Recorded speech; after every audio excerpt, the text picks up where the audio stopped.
थांबा, तुम्हाला पण पेपर ट्रेडिंग मध्ये प्रॉफिट आणि रिअल मध्ये लॉस होतो का? तर हा व्हिडिओ तुमच्यासाठी आहे.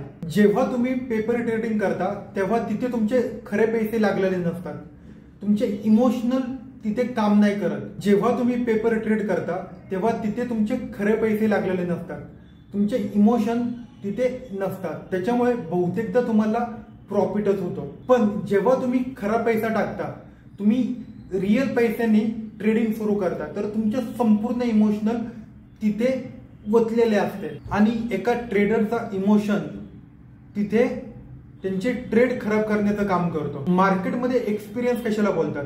एखाद्या व्यक्तीला जर एक्सपिरियन्स आला ट्रेडिंगचा तर जास्त प्रॉफिट पाहून तो खुश नाही होत किंवा लॉस पाहून त्याला कोणतंही दुःख नाही होत. तर त्याच्यासाठी सोल्युशन काय? तुम्हाला मार्केटमधून एक्सपिरियन्स वाढवत नाही आहे. एक छोट्या अमाऊंटनी ट्रेडिंगची सुरुवात करा, तुमचा प्रॉपर सेटअप बनवा, प्रॉपर स्टॉप लॉस आणि टार्गेट लावून ट्रेडिंग करा. जसा जसा तुमचा एक्सपिरियन्स वाढेल नक्कीच तुमचा हा जो प्रॉब्लेम आहे सॉल्व्ह झालेला असेल, तुम्ही 100% प्रॉफिटमध्ये आलेला असाल. थँक्यू.